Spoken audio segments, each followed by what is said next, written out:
Hi everybody. So I went back to work last week and it was a little bit of a shock, so I haven't posted in maybe a week or so, but here I am. I'm back. All right, so today we're going to talk about how to get an hourglass figure, and I am living proof that this can work, as you can see here and here. Obviously not my best work, but I've obviously come a long way.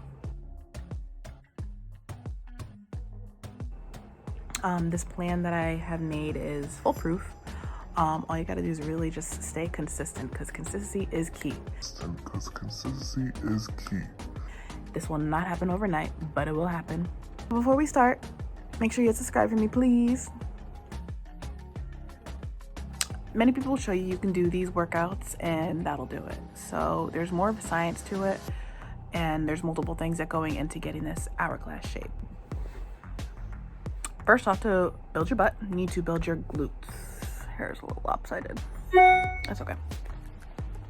Glutes are a large and powerful muscle, and in order to make them bigger, you need to strengthen them in a way that causes hypertrophy.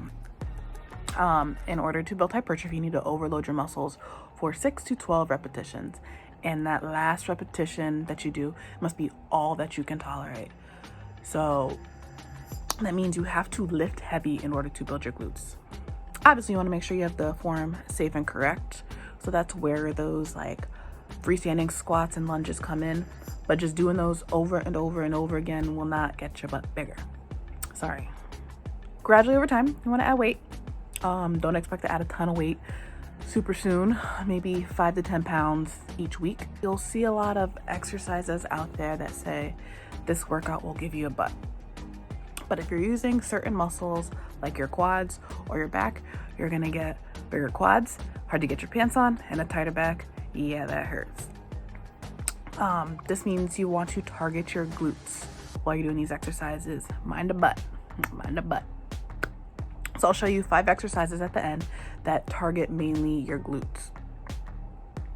Yes, you're going to be using those other muscles as well, because with a lot of these exercises, you're using most of the muscles in your legs.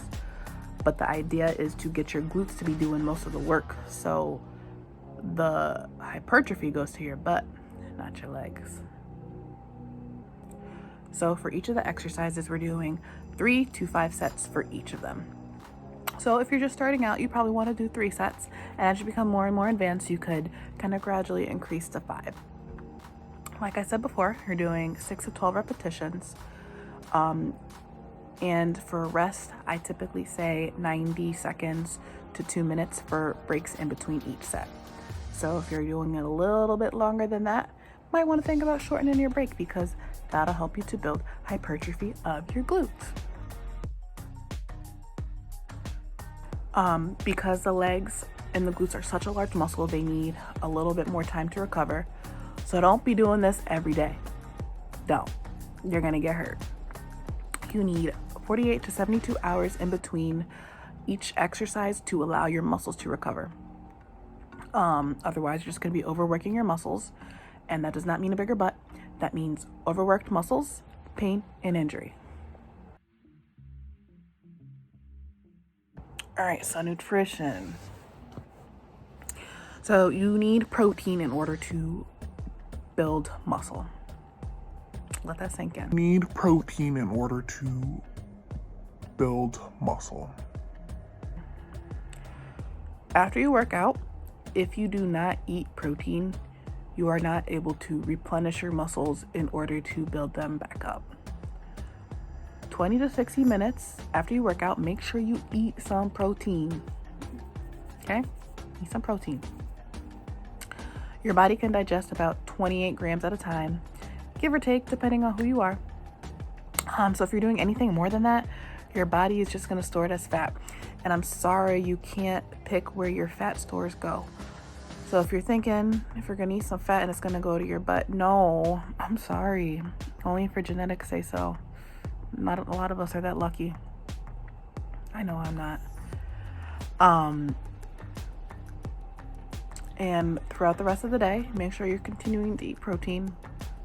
I recommend 1.5 grams of protein per kilogram of body weight. So you gotta do the math, I'm sorry. So that so that targets your butt. Now let's talk about your stomach. No, you cannot do crunches and ab exercises to get rid of your stomach. They will help you with toning, yes, but that will not get rid of the excess weight and fat in that area. Abs are made in the kitchen, so you really need to work on what you're eating. I do a lot of small meals throughout the day, and that really helps to keep my metabolism going. And I do a lot of plant-based meals, and that gives me a lot of fiber and nutrients, and really helps with like my digestion. I do eat meat, but not every meal. And the meat that I do eat is usually lean meat like poultry. And I do a lot of fish as well, fish more so than the poultry. And my diet's somewhat considered the Mediterranean diet, and I don't really consider it a diet. It's more of a lifestyle. It's very sustainable, so I'm able to do it for, it's probably been like 5 years now. I cheat, yeah, I'm really bad at that, but it's very sustainable.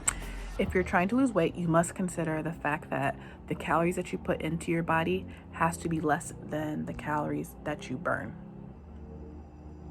Meaning, the things that you do throughout the day, that will burn calories, but what you put into your body has to be less than that, so there's a negative caloric deficit. All right, so next we're going to talk about running. Long distance running will burn a lot of calories, but it will also train those glutes to be more endurance muscles. So endurance muscles work for a longer period of time, but they are not that big. So have you ever seen like an Olympic sprinter? They have typically larger legs and larger glutes. And the distance runner, they typically have smaller body sizes. So sprints are a really good way to work on building your glutes, but you're also able to get some cardio at the same time. So what I do for my type of cardio is I'll do sprints for maybe 50 to 100 meters, depending on how I'm feeling throughout that day. And then I'll walk the way back. So that keeps up your cardio and your heart rate at the same time, but you're also working to strengthen your glutes in a way that develops them to be a little bit bigger. And when you're doing this, you want to work your way up. So each time, maybe increase the distance or increase how many sets that you do. Last tip. So sit up straight. The more you slump, the more you can't see those muscles that you work so hard to develop, and you can't see your progress. So really sit up. Engage those core muscles, engage your shoulder blades, so that you can be proud and show off all the work that you worked so hard to develop. And then bam, you have it. So that's how you get your hourglass figure. I will show you my 5 basic glute workouts to help develop your glutes. As you get more advanced, you can add on weights to these specific exercises, or you can look at my other videos for more advanced ones.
Thank you for watching.